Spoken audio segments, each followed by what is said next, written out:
Has the Earth changed color? On the left is the Earth captured by the Apollo missions, which looks bluer. The Earth set back by the Artemis mission, however, is clearly more yellowish. In fact, the Earth has not changed color. The main reason is that the lighting, angles, and imaging conditions during shooting were all different. But what is truly worth discussing here has never been whether the Earth has turned yellow or blue. Regarding NASA's recent return to the Moon, is not the technology itself, but the comment section. Since they went there, why not go back later? And now, why rush to the Moon desperately again? Some say the Moon landing 50 years ago was a Hollywood blockbuster. Some say this is just a new round of the space race. Some say it is to claim spots, grab resources, and snatch helium-3. And some even feel that viewing NASA's mission this time as an act of human civilization is too grand. To put it bluntly, it is just national competition. Although these comments each have their own basis, if you only stay within this perspective, then you are still thinking too small of the Moon. In fact, what is truly worth discussing this time has never been how powerful NASA is not about who gets to plant their flag first.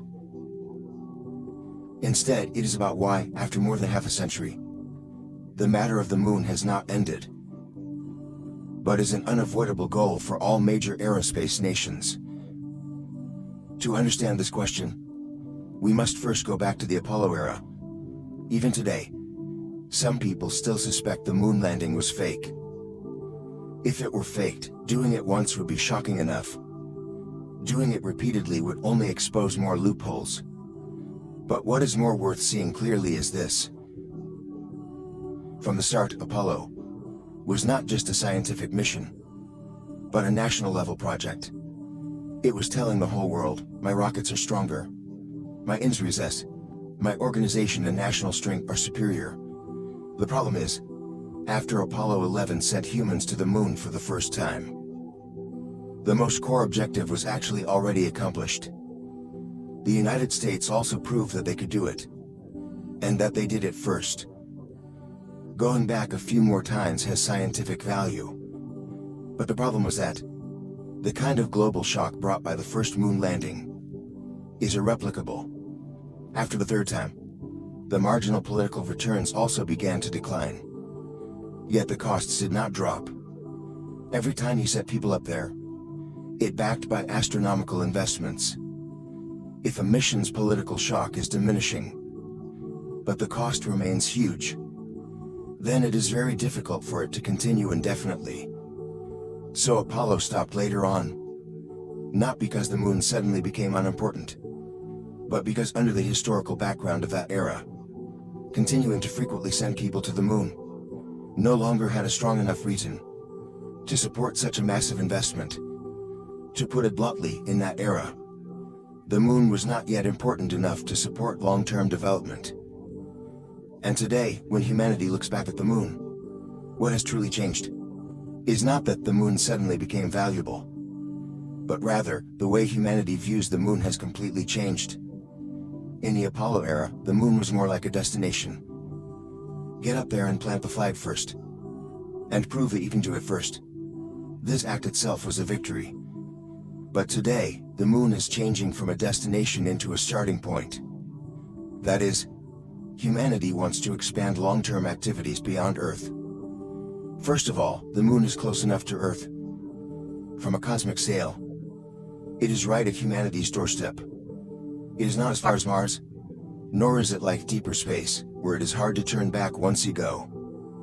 The Moon is both far enough to let you test long-term operational capabilities beyond Earth, and close enough to still be controllable. This means that, if humanity wants to enter the deep space era, we cannot gamble on going further from the start. For example, how to verify life support, long-term stays, and equipment reliability in extreme environments. And the Moon is the place most suitable for you to turn many things from ideas into capabilities. That is why more countries eye the Moon today. What truly needs to be proven is, I can not only go there, but I can also work there long term. This is no longer on the same level as the skills proven in the Apollo era. But when it comes to the moon, many people's first reaction is still helium-3. In recent years, short videos have almost made the moon sound like an energy treasure trove waiting to be mined. As if whoever arrives first will control future energy lifeblood. Why did this claim become so popular? Because it is simple. Simple enough to sound like a power fantasy story. But reality is much harsher than short videos. Helium-3 certainly has value, and it certainly leaves room for imagination. But it is far from the complete answer as to why everyone is desperately rushing to the moon now. It might not even be considered the most core answer. Because helium-3 is not a mineral where you can just load it into the spacecraft. It exists as trace amounts in lunar soil. If you want to extract it on a large scale, it means you must first have stable lunar surface infrastructure. You need power, a mining system, a processing system, a transportation chain, and a mature technological system to subsequently utilize it. In other words, it comes down to who builds the lunar industrial system first. If you view the current rush to the moon this way, entirely as grabbing helium-3, then that is far too one-sided.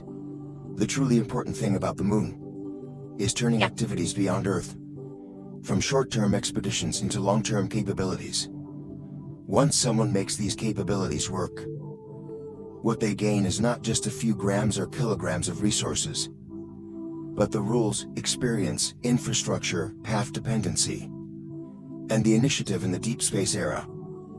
You can understand it as a port, a dock, or an outpost for Earth.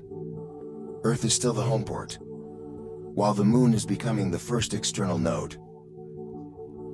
If humanity wants to go to Mars later and conduct further deep space missions, you cannot forever rely solely on Earth to prepare everything time after time and package it together to send out.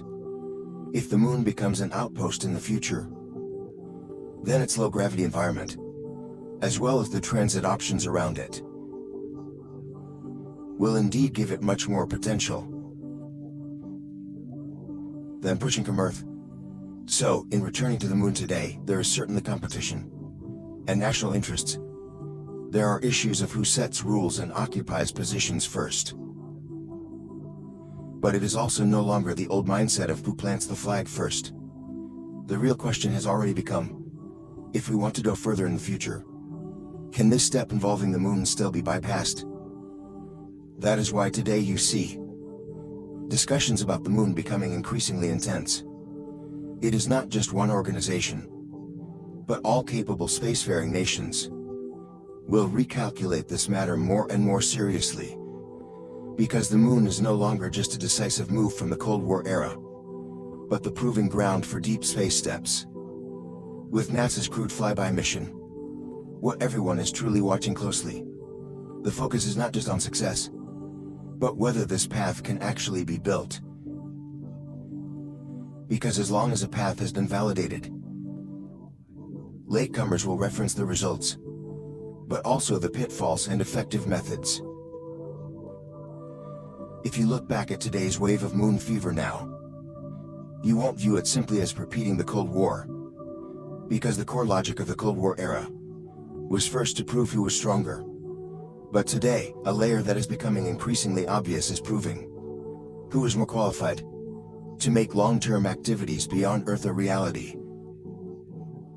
This cannot be summarized by who is amazing, nor can it be fully explained by saying it is just to grab helium-3. Because what is truly being contested has never been a single point. Is the ticket to the deep space era. Is who will first turn a lunar base into reality. The contest is, in coming decades, the initiative for human activities beyond Earth. Into whose hands will it fall? So the real question is not why NASA is returning to the moon after half a century, but rather, if in the coming decades, humanity truly wants to go further, Can this step of the moon still be skipped?